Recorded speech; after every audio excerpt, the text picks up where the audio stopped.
You are watching Ankita ছোট রাঁধুনি kitchen. Welcome to my channel. আজ আমি বানাবো মাটন কষা হোটেল স্টাইলে পুরো। তো এর জন্য আমি নিয়ে নিয়েছি মিডিয়াম সাইজের, এরকম সাইজের মাটন নিয়ে নিয়েছি। এখানে আমি 750 মাটন নিয়েছি। তো পেঁপে, নুন আর হলুদ আর লঙ্কার গুঁড়ো আর একটু সামান্য জিরের গুঁড়ো দিয়ে মাখিয়ে রেখেছি, আর সামান্য তেল দিয়ে।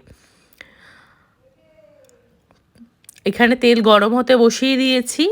এই ফ্যানটা কেটে গেলে তেলটা গরম হয়ে গেছে, পুরো ধোয়া উঠতে শুরু করে দিলে পেঁয়াজটা দিয়ে দেবো আমি। তো ভালোভাবে ধোয়া উঠতে শুরু করে দিয়েছে, ফ্যানটাও কাটতে শুরু করে দিয়েছিল। এবার পেঁয়াজটা আমি দিয়ে দিচ্ছি। পেঁয়াজটা লালচে করে ভেজে নেব, তারপরে মাটনটা এর মধ্যে অ্যাড করব। আমি এই রান্নায় কোনো ফোড়ন অ্যাড করি না, কারণ হোটেলের স্টাইল করার জন্য হোটেলে কিন্তু ফোড়ন দেয় না। তার জন্য পেঁয়াজটা লাল করে ভেজে আমি মাংসটা এর মধ্যে অ্যাড করব। লাল করে ভাজা হয়ে গেছে, এবার আমি মাংসটা কিছুটা কিছুটা করে দিয়ে দিচ্ছি কড়াইয়ের মধ্যে।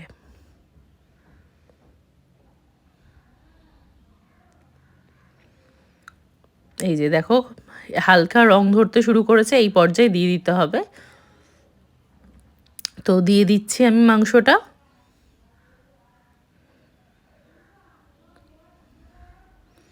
মিডিয়াম সাইজের পিস করে কাটানো রয়েছে, কাটিয়েছি, কারণ বেশি ছোট করলে গলে যেতে পারে, তার জন্য মিডিয়াম সাইজের পিস করে নিয়েছি যাতে না গলে মাংসটা।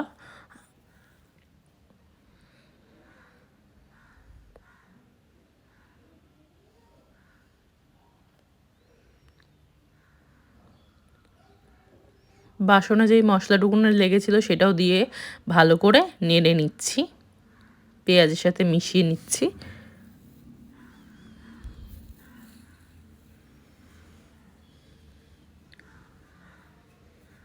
আচ্ছা, ম্যারিনেশনে লেবুর রসও দিয়েছিলাম, ভুলে গেছি বলতে।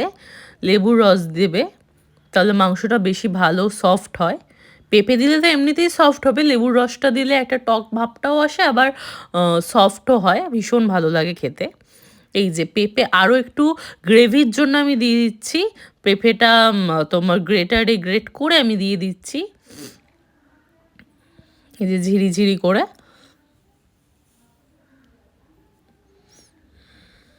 গলে যাবে পুরোটাই। ভালো করে মিশিয়ে নিচ্ছি। এরপরে ঢাকা চাপা দিয়ে কাটাকাটির কাজগুলো করে নেব। এখানে 3টে পেঁয়াজ বাটার জন্য নিয়ে নিয়েছি আমি, বেটে নেব। আর এখানে একটা মশলা তৈরি করে নিচ্ছি। ধনে নিয়েছি 2 চামচ, জিরে নিয়েছি 2 চামচ।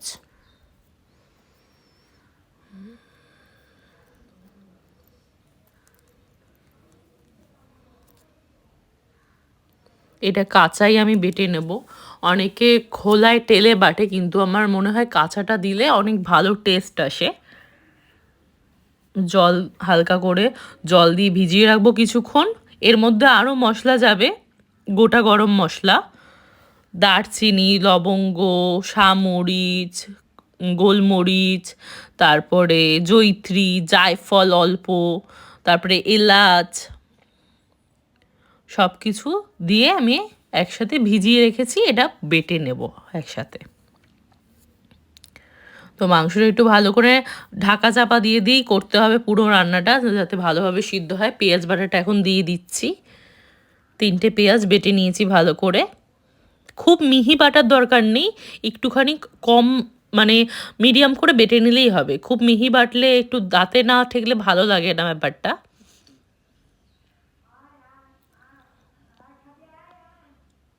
তো ভালো করে মিশিয়ে নিচ্ছি, আবার ঢাকা চাপা দিয়ে দেব, দিয়ে ওই মশলাটা দেব।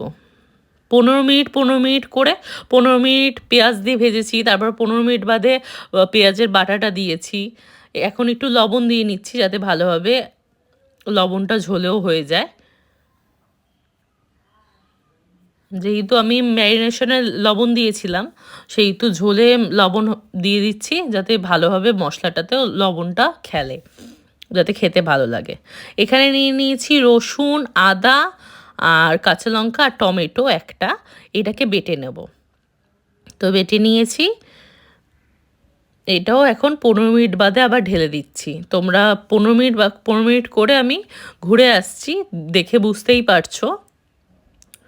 রান্নাটা মোটামুটি 1.25 ঘন্টার মতন লেগেছে আমার করতে। 1.25 ঘন্টার মধ্যে কিন্তু মটনটা ভালোভাবে সেদ্ধ হয়ে গেছে।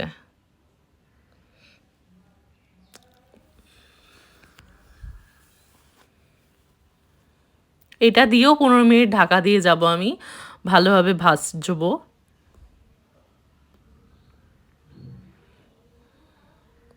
এটা এখন ভিজে গেছে ভালোভাবে। এটাকে এবার পেস্ট বানিয়ে নেব মিক্সিতে করে।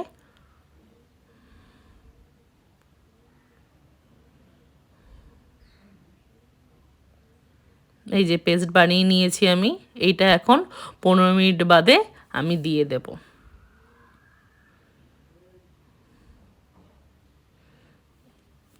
গোটা গরম মশলা, ধনে জিরে সব একসাথে বেটে নিয়েছি, বেটে নিয়ে দিয়ে দিয়েছি।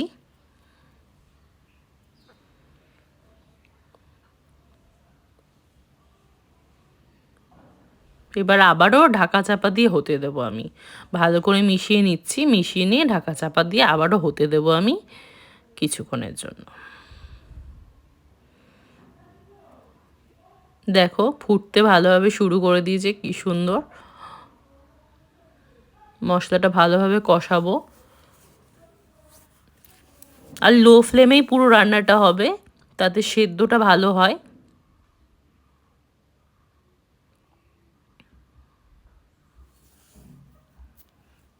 আর কড়াইয়ের মাটন তো ভীষণ টেস্টি হয় খেতে। আবার ঢাকা চাপা দিয়ে আমি রান্না করে নিচ্ছি। দেখো তেলটা ছেড়ে এসছে, কষে গেছে ভালো মতন।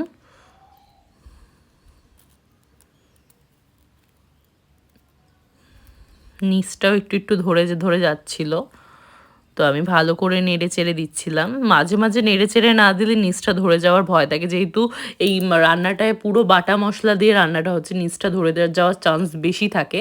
তার জন্য মাঝে সাঝে এসেই ঢাকা খুলে খুলে নেড়ে দিতে হবে 5 মিনিট বাদে বাদে। কিন্তু 15 মিনিট বাদে বাদে বাটা মশলাগুলো দিয়েছি আমি এক এক করে।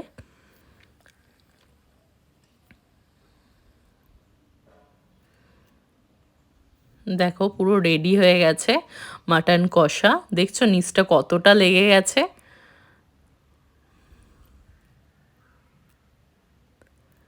মাটন কষা পুরো রেডি। এবার আমি ভাতের সাথে এটা সার্ভ করব এবং ভাতের সাথে খাবো। চলো দেখি কেমন সফট হয়েছে মাটনটা। যে ভাতে একটু অল্প ঝোল নিয়ে আমি মেখে নিয়েছি ভাতটা। মাটনটা দেখো কি সফট হয়েছে। চলো আজকে এইটুকুনি, চলো আজকে টাটা।